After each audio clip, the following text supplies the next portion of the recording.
A todos, a nossa equipe ficou com o capítulo 27 e o capítulo 28. E a nossa equipe é composta por Lucas, Railan, Luana, Lisa Vitória e Luzia. E eu, Francisco Rodrigues. E eu vou falar um pouco sobre a ordem de pagamento.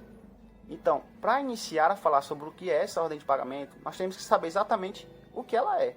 A ordem de pagamento nada mais é do que uma sequência de prioridade em que vai ser efetivado o pagamento dos credores. Ou seja, o administrador judicial não vai pagar de qualquer forma, não vai escolher, não, vou pagar aquele cara que está lá na frente, o cara, ele não vai poder escolher. Vai ter uma sequência lógica, uma sequência legal, vai estar estabelecida em lei. Então essa é a ordem de pagamento. E a ordem de pagamento, ela vai ser realizada a partir do momento que se realiza o ativo. E realizar o ativo nada mais é do que vender bens. E vender bens vai gerar dinheiro. A partir do momento que a decretação da falência surge, vai iniciar a realização do ativo. E quando a empresa começa a vender seus bens, ela vai gerar dinheiro. E esse dinheiro vai ser todo depositado em uma conta remunerada de instituição financeira. E a partir desse momento que esse dinheiro está lá na conta, o administrador judicial vai sim poder realizar o pagamento dos credores. Então, a gente sabe o que é a ordem de pagamento, que é essa sequência de prioridade no pagamento, e a gente sabe que ela só é realizada a partir da realização do ativo, que é a venda de bens. Portanto, é bem básico isso aqui. Em relação a essa ordem de pagamento, a gente vai estar lá no artigo 150, a gente vai estar vendo também o artigo 151, e a gente vai estar vendo o artigo 85 ao 93. Essa foi a parte que eu fiquei. E no artigo 150, a gente tem aqueles créditos responsáveis pelo andamento do processo. Ou seja, se não for pago, o processo não vai andar. E no artigo 151 a gente tem os créditos trabalhistas, que são daquele pessoal lá que realmente trabalha, que está lá na mão de obra mesmo e está lá enfrentando tudo e todos. E no artigo 85 a 93 a gente tem a restituição em dinheiro. Então esses são os créditos prioritários que eu vou falar um pouco para vocês. Então, antes de falar, eu gostaria de dar um exemplo. E realmente essa ordem de pagamento é como se fosse um brasileiro. Um brasileiro, aquele brasileiro que ganha um salário mínimo, que é R$ 1.045, e do nada ele acaba sendo demitido da empresa dele, que ele trabalha, ele é um servente, que trabalha em uma empresa de construção, e ele é demitido. E certo dia começa a sujar as contas. Ele tem um agiota para pagar, porque ele tem o nome sujo, ele não pode fazer um empréstimo para comprar um carro, uma moto, ele faz um empréstimo no agiota. Tem pensão alimentícia também para pagar e tem aluguel. Então esse rapaz aqui, esse brasileiro, com o nome dele é João, ele vai ter que... quando ele está desempregado, ele vai ter que fazer alguma coisa para gerar dinheiro. E se ele não arranjar emprego, ele não vai gerar dinheiro. Então, começa a surgir as ameaças do agiota, dizendo que vai matar ele. E a partir desse momento ele começa a realizar o ativo dele. É como se fosse uma empresa. Ele começa a vender geladeira, fogão, cama. E a partir desse ativo que ele gera, ele vai também gerar uma ordem de pagamento. E a ordem de pagamento é essa. Ele vai pagar o agiota, a pensão alimentícia, o aluguel, energia e luz. Então, nesse exemplo que eu estou dando aqui, bem chulo mesmo, ele vai obrigatoriamente pagar o agiota, porque senão ele morre. Primeiramente ele vai escolher o agiota. Não, vou ter que pagar esse credor aqui, que se eu não pagar eu vou morrer. E na segunda, né? Na segunda fila, quem está na segunda, vai ser a pensão alimentícia. Se ele não pagar o agiota, ele morre. Se ele não pagar a pensão alimentícia, ele vai ser preso. E o que sobrar, ele paga o resto das dívidas dele. E é assim que também acontece aqui na falência. Portanto, vocês lembrem do João. A mesma coisa da empresa. Então, a gente está lá, ó, ordem de pagamento nada mais é do que essa sequência prioritária no pagamento dos credores. E essa sequência, essa ordem de pagamento só vai ser realizada após a realização do ativo. E o ativo nada mais é do que a venda de bens. E os créditos prioritários, que eu vou falar um pouco para vocês, está lá no artigo 150, 151 e lá no artigo 85 a 93 da LRF. Para iniciar, a gente falando sobre os créditos prioritários, a gente tem lá no artigo 150, que eu já falei, né, que são a questão do processo, o andamento do processo, e no artigo 151 são os créditos relacionados ao trabalho, são os créditos trabalhistas. Portanto, na doutrina, tem uma breve, assim, uma diferençazinha básica só, que Tomazetti trouxe. Ele disse que determinados doutrinadores dizem que tem que ser pago primeiro as custas, né, lá do processo, para o processo andar, senão não vai ter processo. Mas Tomazetti e vários outros, como ele cita no livro dele, diz que realmente tem que ser pago, são os créditos trabalhistas, exatamente por conta do princípio da dignidade da pessoa humana. Então, o princípio da dignidade da pessoa humana vai incidir também no direito empresarial. Então, quando for realizar a ordem de pagamento, primeiro vai ser pago os créditos trabalhistas, lá do pessoal que está sofrendo lá. E os créditos trabalhistas está lá no artigo 151. E esses créditos terão preferência no pagamento em relação aos demais. Portanto, a gente tem que analisar os créditos trabalhistas primeiro. E esses créditos têm que ser relacionados apenas ao trabalho. Ou seja, se eu trabalhei, eu tenho que ser remunerado. É estritamente de natureza salarial. Que são aqueles serviços prestados, né? Que a gente, que nem eu falei, eu trabalhei, eu tenho que receber. Então, os créditos trabalhistas são exatamente esses créditos aí. E outro detalhe é que ele tem que ser vencido nos 3 últimos meses da decretação da falência. Além de ser apenas os créditos relacionados ao trabalho, tem que ser aqueles que estão vencidos há 3 meses antes da decretação da falência. O interessante aqui é que o limite salarial é de até 5 salários mínimos. Portanto, a gente tem que observar isso. São estritamente de natureza salarial. Eles são aqueles créditos que estão há 3 meses antes da decretação de falência, que eles são vencidos há 3 meses antes, e eles só vão chegar até 5 mil reais por aí, né? Que é 5 salários mínimos. O interessante é observar que quando chega nesse valor de 5 salários mínimos, eles não vão receber nenhuma verba indenizatória. Eu acho que, assim, se eles após a realização do pagamento, se eles não chegassem ao valor de 5 mil reais, ou seja, o valor de 5 salários mínimos, que é aproximadamente 5 mil reais, eles poderiam sim receber as verbas indenizatórias até esse limite. E em relação a esses créditos, eu coloquei até uma pergunta na nota de aula, que é essa aqui, ó. E os créditos habilitados após a homologação do quadro geral dos credores e o pagamento de toda a classe trabalhadora. Eles ainda continuam tendo a preferência, ou seja, o cara já homologou o quadro de credores e também já pagou toda a classe trabalhadora. Esse cidadão que está pleiteando receber esse dinheiro, ele vai receber, ou seja, ele vai ter preferência em relação aos demais ainda, mesmo após o pagamento de toda a classe trabalhista. E a resposta é que sim, é até um julgamento, se eu não me, do STJ, e eles não perdem a sua preferência legal, ou seja, ele vai ter que receber, ou seja, aquele cara lesado que não conseguiu colocar lá, né, para receber os créditos trabalhistas, ele ainda vai acabar recebendo, mesmo sendo lesado, que é aqueles chamados créditos retardatários. Então a gente já sabe aqui que o retardatário vai receber, ou seja, aquele cara lesado vai receber.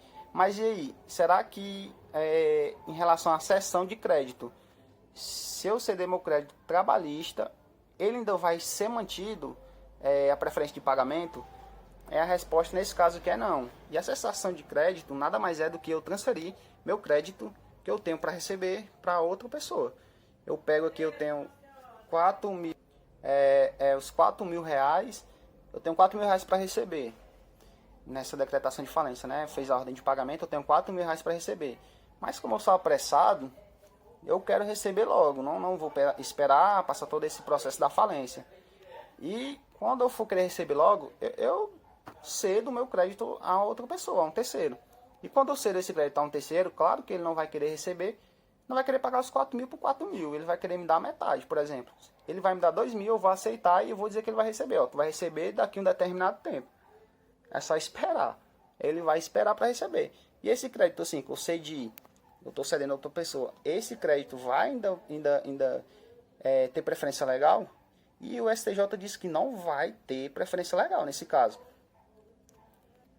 E se o STJ disse que não vai ter preferência, ele quer dizer que ele vai ser pago só após todos os credores serem pagos. Ele torna quirografário. Esse é o nome. Esse crédito vai se tornar quirografário. Que é quirografário, vai perder sua preferência. Vai ser o último a ser pago agora. Portanto, esses são o que eu achei de mais interessante sobre os créditos trabalhistas. Porque se a gente for falar sobre tudo aqui, vai ser muito tempo. Porque é muita coisa. A doutrina traz muita coisa em relação aos créditos trabalhistas, vários livros. Gleidson Mamed também traz muito, o Ricardo Negrão também. E muito grande esse conteúdo. Então, ó, o primeiro crédito a ser pago é esse trabalhista que eu acabei de falar. E o crédito trabalhista é qual? É aquele lá que a gente vai receber só aqueles que são de natureza salarial, estritamente salarial. São aqueles que estão há 3 meses vencidos antes da decretação da falência. E são aqueles que são limitados a até 5 salários mínimos. Esses são os salários que a gente vai receber. Aliás, o trabalhador, né? Esses são créditos trabalhistas que têm prioridade na falência. E após esse crédito, que eu achei que é o que traz mais coisas, né, sobre ele, vem as despesas cujo pagamento é necessário para a continuidade do processo. Exatamente lá do artigo 150. Após a gente pagar os trabalhadores, a gente vai começar a pagar a questão do processo, do andamento do processo. Todas as custas que fazem com que o processo ande, a gente começa a pagar depois dos trabalhadores. E por fim, vem a restituição em dinheiro. E a restituição em dinheiro está lá no artigo 86. E nada mais é do que a devolução de bens aos credores, que são os terceiros, né? E a parte que eu achei mais interessante é que está lá no artigo 86, no inciso 1º. E a restituição em dinheiro nada mais é do que isso, devolução de bens. Aí tem assim lá no artigo, ó, procede a restituição em dinheiro, se a coisa não mais existir, ou seja, se a coisa que o cara lá, o terceiro, deixou lá na empresa, que ele vendeu, que ele emprestou, que ele alugou, não estiver mais na empresa, ele vai poder pedir essa restituição em dinheiro. E se essa coisa foi vendida, por exemplo, na ordem de pagamento, a gente vai realizar aquele ativo, né? Então, se a coisa que o terceiro cedeu, que ele emprestou, que ele alugou a empresa, a que decretou a falência, na realização do ativo vai ter que vender para o administrador judicial ter o dinheiro para pagar todos os credores. Então, essa venda desse bem vai ter que ser restituída em dinheiro a um terceiro. É o que está aqui no artigo 1º. E aí, todos esses valores têm que ser atualizados. Não é o valor antigo, né? É o valor de hoje. Portanto, eu agradeço aqui bastante a atenção de todos. E é isso que eu queria falar sobre os créditos prioritários, que foi a parte que eu fiquei. Então, boa noite a todos. Agora quem vai apresentar é o nosso amigo Railan. Então, boa noite. Um pouco sobre os créditos extraconcursais. Ele está disposto no artigo 84 da Lei 11.101 de 2005 e em seu caput ele diz: serão considerados créditos extraconcursais e serão pagos com precedência sobre aqueles os mencionados no artigo 83 desta lei, na ordem a seguir, os relativos a. Observamos que esses créditos, eles são gerados em função da massa falida. Eles são gerados para que ocorra um trâmite processual. Então, desse modo, eles serão pagos não pela empresa falida, mas sim pela massa falida, pois são gerados para suprir as necessidades do processo, para suprir as necessidades da massa falida. No inciso 1º temos remunerações devidas ao administrador judicial e seus auxiliares e créditos derivados da legislação do trabalho ou decorrentes de acidentes de trabalho relativos a serviços prestados após a decretação da falência. Observamos, esse inciso ele é bem claro. Será pago em uma primeira fase todos aqueles serviços prestados, como também possíveis acidentes de trabalho. Então, todas aquelas pessoas que o administrador judicial ele vem a contratar, advogado, contador, avaliador, todas essas pessoas serão pagas em um primeiro plano. O administrador também será pago nessa primeira fase. Só que tem uma observação, ele só receberá apenas 60% do que lhe é devido, né? E os outros 40% só serão pagos após a apresentação do relatório final e a apresentação de contas. Então, o administrador ele só recebe apenas uma pequena porcentagem.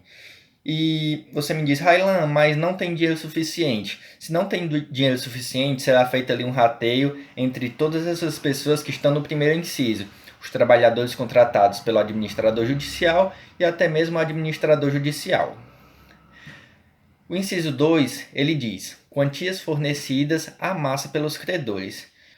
Bom, o que serão essas quantias fornecidas à massa pelos credores?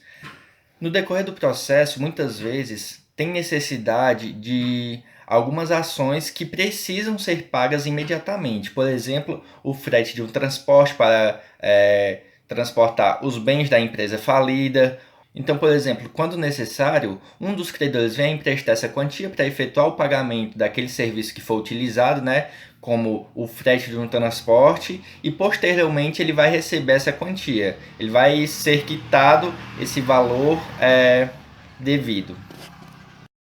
Bom, o inciso terceiro ele diz: despesas com arrecadação, administração, realização do ativo e distribuição do seu produto, bem como as custas do processo de falência. Observamos que a massa falida ela também deverá quitar com todos os atos processuais, as diligências do oficial de justiça, como também honorários sucumbenciais, todos ali aqueles atos que ocorreram no trâmite do processo.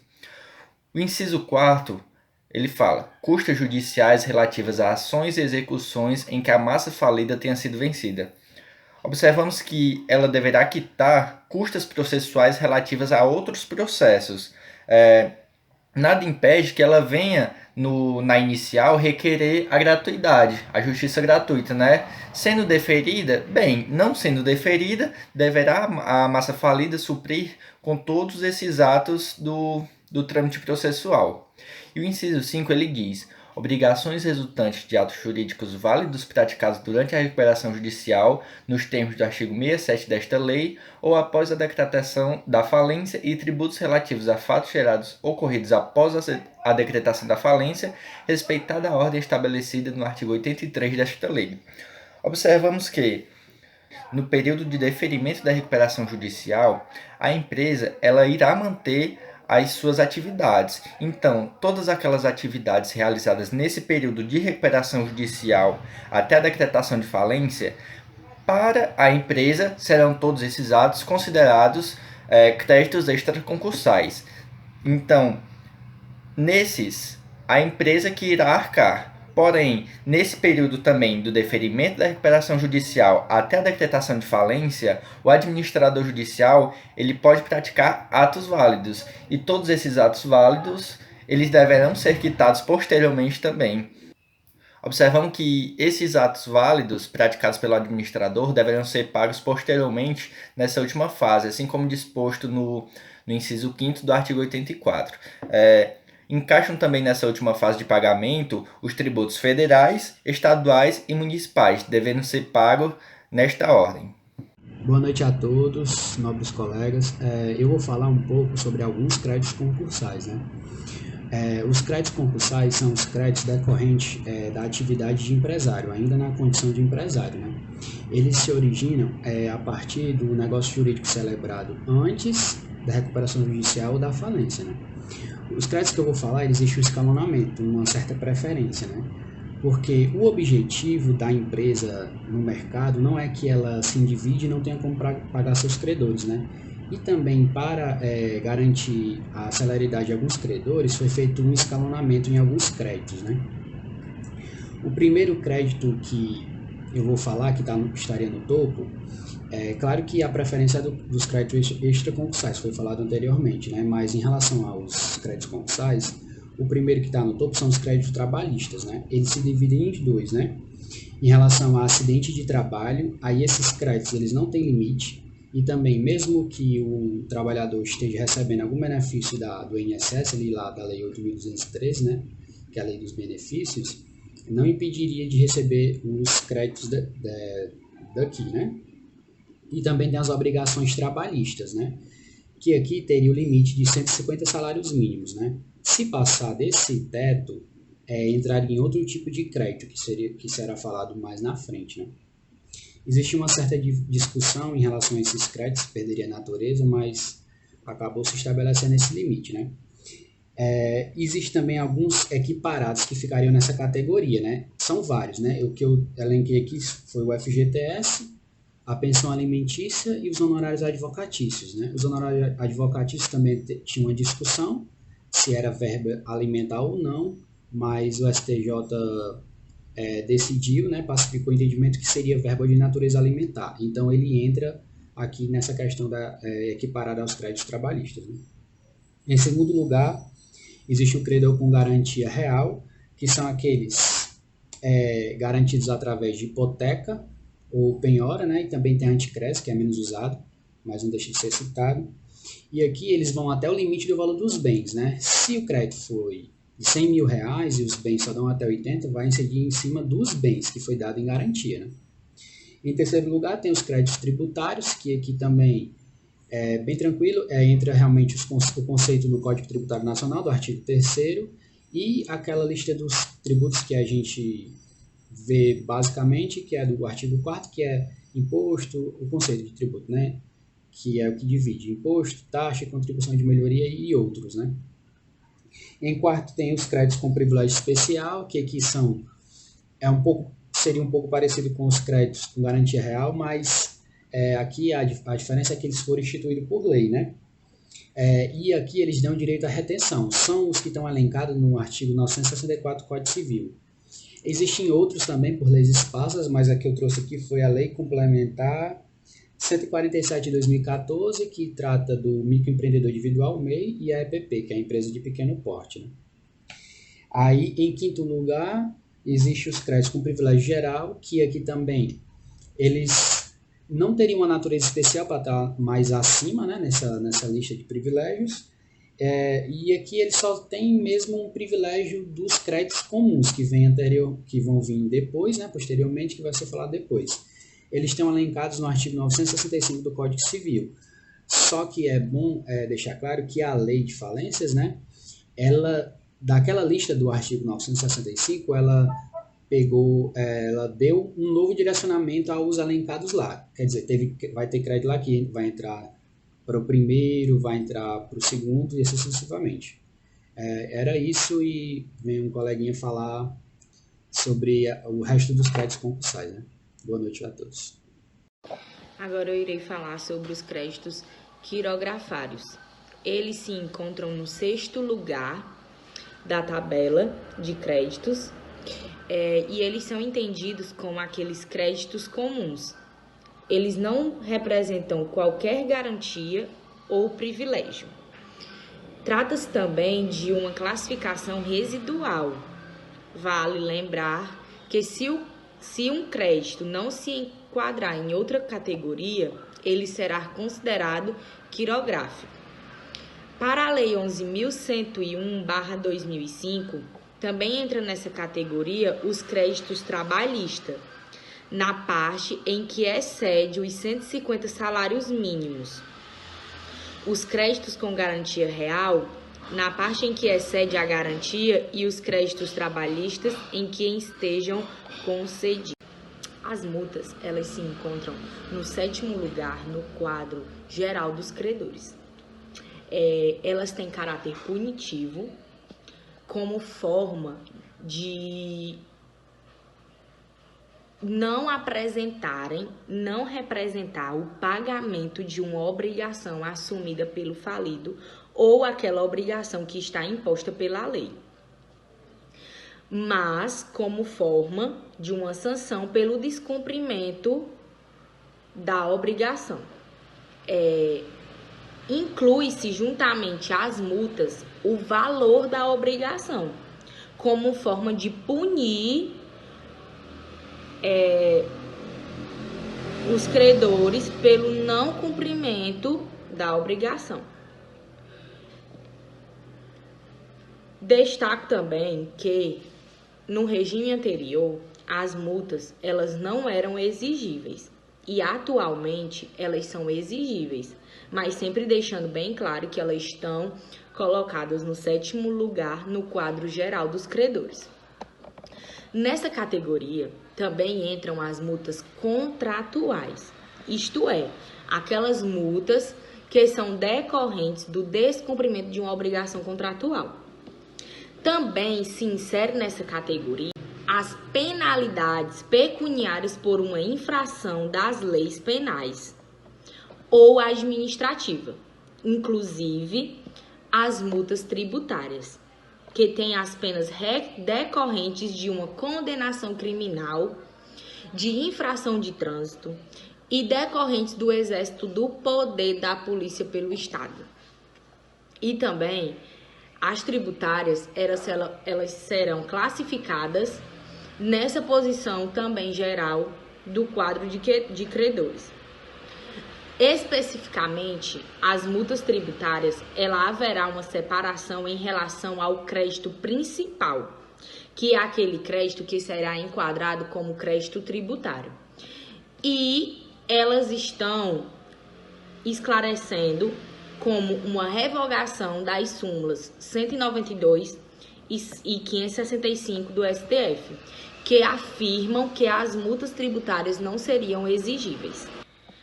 Agora eu irei dar continuidade ao conteúdo, adentrando no tema sobre créditos subordinados. Os créditos subordinados, eles estão classificados em 8º lugar, que são os credores subordinados, entendidos como aqueles definidos pela lei com essa condição. Nessa condição, encontra-se os debentures subordinados, como, por exemplo, a lei de número 6.404/76 do artigo 58. E as letras financeiras que contêm a cláusula de subordinação, como, por exemplo, a lei 12.249/2010 do artigo 40. E também são considerados subordinados os créditos dos acionistas ou administradores, sem vínculo empregativo, decorrente desta condição. Isso quer dizer que não é apenas uma pessoa que definirá essa classificação, mas sim a própria origem do crédito, que deverá ser a condição de sócio ou de administrador. São exemplo disso que eu citei as remunerações devidas aos administradores, ou mesmo os pagamentos de lucro devido ao sócio. Contudo, não será classificado os valores decorrentes do direito do sócio de receber a sua parcela do capital social na liquidação da sociedade, como, por exemplo, a lei número 11.101/2005 do artigo 83, também dizendo que os créditos dos sócios ou dos administradores que não se fundem nesta relação jurídica terão a classificação que couber normalmente a esses créditos. Agora eu irei adentrar no assunto sobre a realização dos pagamentos. Essa realização desse pagamento, quem se dispõe a fazer ela é o administrador judicial. Ele deverá efetuar esse pagamento obedecendo uma ordem mencionada. Se não houver a possibilidade de um pagamento integral de qualquer categoria e não havendo essa ordem estipulada dentro desta categoria, ele deverá fazer um rateio com o pagamento proporcional a todos os credores daquela classe. Esses credores, eles podem levantar os valores em juízo até o prazo fixado pelo juiz. Caso isso não ocorra, eles serão intimados via postal ou mediante uma publicação, no caso de um advogado constituído, para fazer o levantamento em 60 dias. Aí, o que acontece? Permanecendo inertes, os recursos destinados a tais credores, eles serão objeto de um novo rateio, como, por exemplo, a Lei 11.101/2005, do artigo 149, entendeu? Caso seja possível o pagamento de todos os credores, eles deverão ser pagos os juros exigíveis posteriormente à sua falência. Valendo dizer que os juros posteriores à falências, eles representarão a última categoria a ser paga, depois, inclusive, dos créditos subordinados. Esses mesmos juros dos créditos tributários, eles ocuparão uma posição, uma vez que não se trata de uma matéria que afeta a lei complementar. Tal efeito tem duas exceções.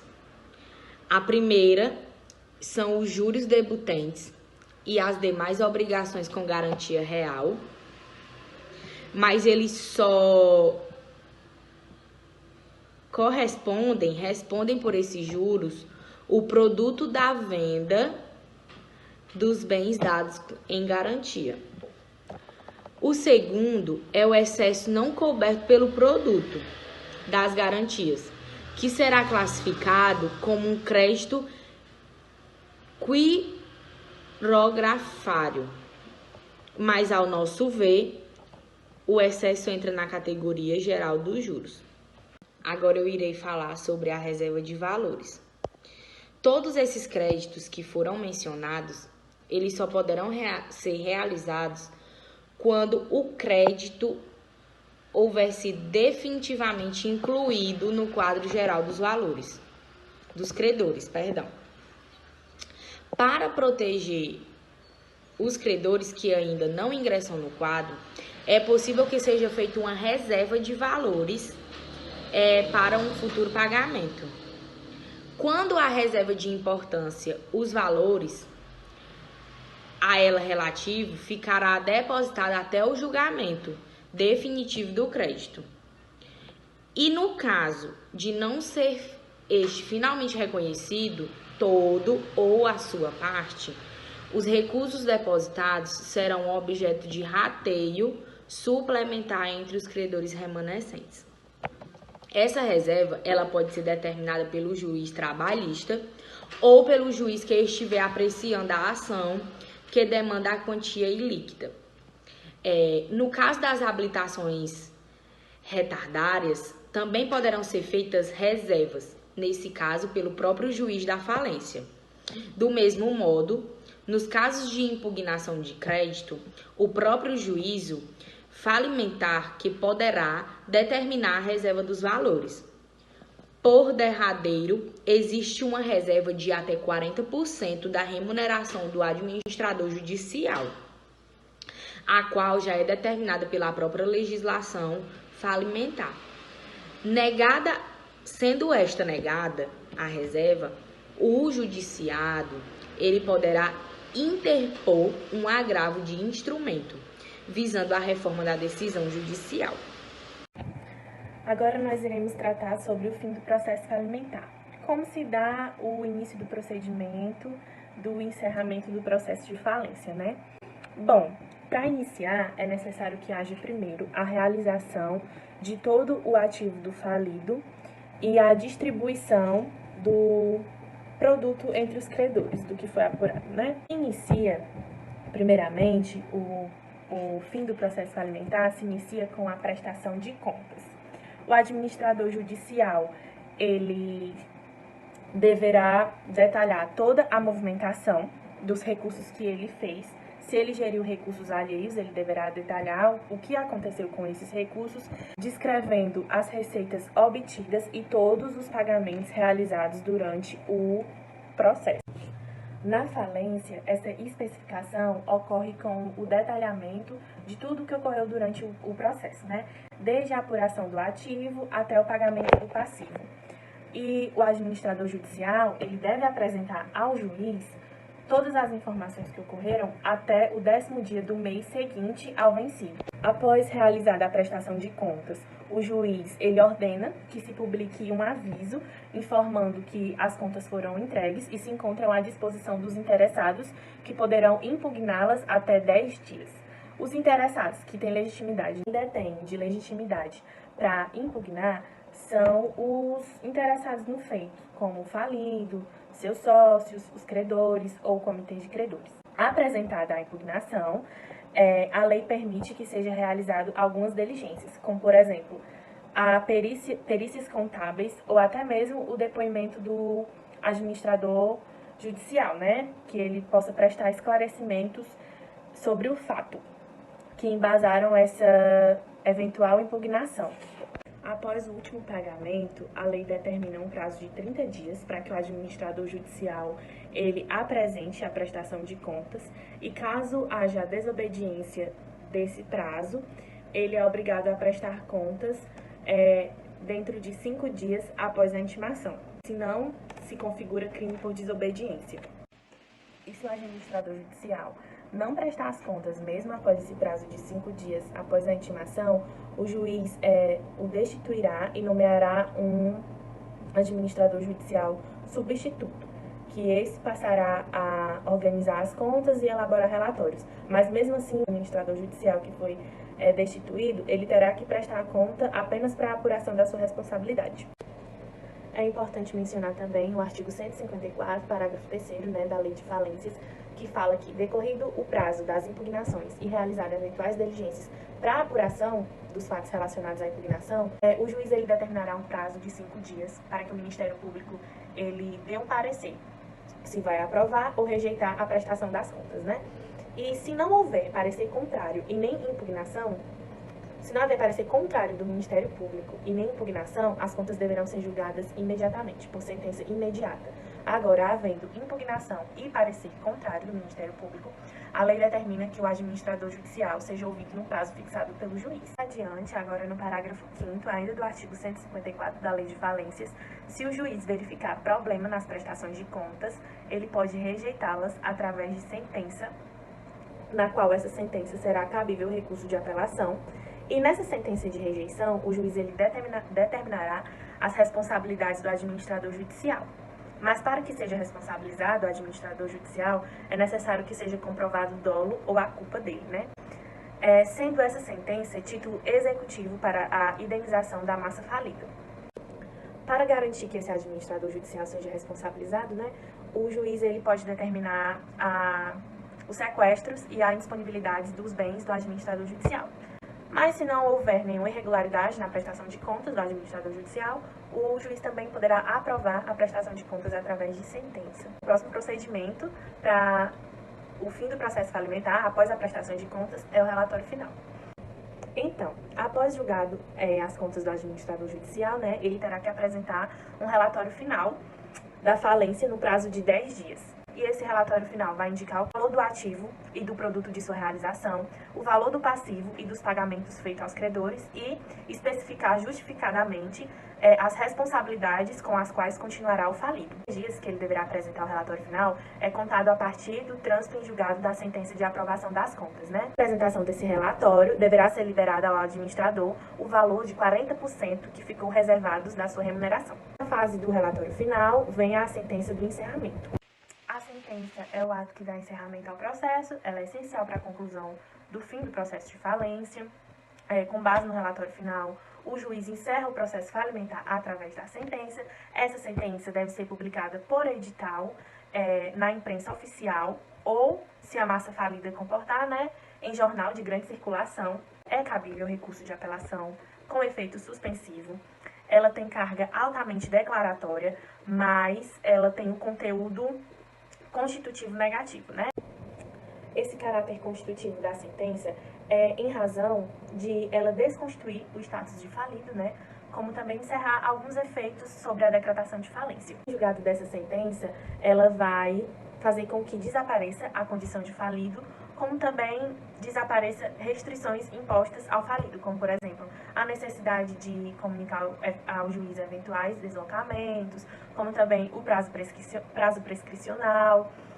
O falido ele vai voltar a ter capacidade plena e também essa sentença ela poderá extinguir algumas obrigações do falido, desde que presente as hipóteses do artigo 158 da Lei 11.101 de 2005, né? Sentença de encerramento, né? Transitou em julgado a sentença, deu-se fim ao processo falimentar e não existirá mais os requisitos que existiam na decretação de falência, como também não existirá mais o falido, né? Boa noite, meu povo. Me chamo Luana Vieira, como todos vocês já sabem. E para finalizar a apresentação do meu grupo, eu vou falar aqui um pouco sobre extinções das obrigações, abordando sobre cabimento, declaração das extinções das obrigações, extinções dos créditos extraconcursais e, para finalizar mesmo, eu vou falar sobre a dissolução da sociedade falida. Pois bem, vamos lá. Aqui no Brasil, o encerramento da falência ele não implica necessariamente a extinção das obrigações do falido, devendo inclusive serem mencionadas no relatório final do administrador judicial as obrigações que continuam com o falido. Nesse caso, a extinção dessas obrigações dependerá do pedido do devedor e da nova sentença do juiz falimentar. No cabimento, Será assim possível a extinção das obrigações do devedor pelo pagamento de todos os créditos. Dentro dessa ideia, cogitamos da entrega do dinheiro aos credores, mas também da eventual ação em pagamento. Além disso, também podemos enquadrar aqui as demais hipóteses de extinção das obrigações, como a compensação, a confusão, a remissão, a transação, o compromisso e a novação. Desse mesmo modo, nos eventuais casos de prescrição e decadência, também poderia haver a extinção normal das obrigações. Também é considerada de extinção das obrigações do devedor do falido o pagamento de mais de 50% dos credores que não me pega. Isto é, o rateio que abrange a menos de 50% do valor de cada crédito quirográfico habilitado. Por fim, também é possível a extinção das obrigações no caso do decurso de prazo de 5 anos após o trânsito em julgado de sentença do encerramento da falência, ou de 10 anos se o falido houver sido condenado por crime falimentar. Obrigações, ocorrendo qualquer uma dessas hipóteses acima mencionadas, caberá ao devedor o requerimento do juiz para que ele declare a extinção dessas obrigações. Em todo caso, é juiz falimentar que terá competência para essa extinção. Recebido o pedido de extinção das obrigações, o juiz determinará uma publicação de um edital na imprensa oficial e também em um jornal de grande circulação, fixando assim um prazo de 30 dias para as suas eventuais oposições. Essas oposições elas só poderão ser feitas pelos credores dentro do referido prazo, como foi citado, 30 dias. O juiz, apontando assim a impossibilidade, da extinção das obrigações. Com ou sem oposição, o juiz deverá preferir uma sentença no prazo de 5 dias, da qual cabe recurso de apelação a ser recebido no efeito suspensivo. O artigo 191 do CTN, ele condiciona a extinção das obrigações do falido à prova de quitação de todos os tributos. O juiz, deverá declarar extintas as obrigações do falido. Para Pontes de Miranda, trata-se de uma sentença que é preponderantemente declaratória, mas também constitutiva, na medida em que constitui uma nova situação jurídica para as obrigações do devedor do falido. Proclamada essa extinção das obrigações, deve-se provar que forem informados sobre a existência da falência. Além disso, a extinção das obrigações fará cessar a inabilitação empresarial, que é da Lei nº 11.101 de 2005, artigo 102, salvo se a inabilitação decorre da condenação por crime falimentar. Nesse caso, o encerramento da inabilitação só ocorrerá 5 anos após a extinção da punibilidade, podendo, contudo, cessar essa reabilitação penal. Este é sinal que a pessoa jurídica ainda existe. Assim, apenas com a extinção das obrigações é que acreditamos ser possível a extinção da sociedade falida. E uma pequena observação, que a gente não vê a necessidade de pagamento de todos os credores, uma vez que a extinção das obrigações é possível mesmo sem esse pagamento. E para o retorno à atividade, também é exigida a reabilitação penal do falido, se for o caso, claro. Importante lembrar que o fim do processo de falência leva a fim o patrimônio social e, consequentemente, a inexabilidade de qualquer objetivo que se tenha proposto à sociedade. E aí, logo em seguida, tem as questões, que a gente elaborou. E é isso para finalizar nosso conteúdo. Tenha uma boa noite, pessoal. Beijos.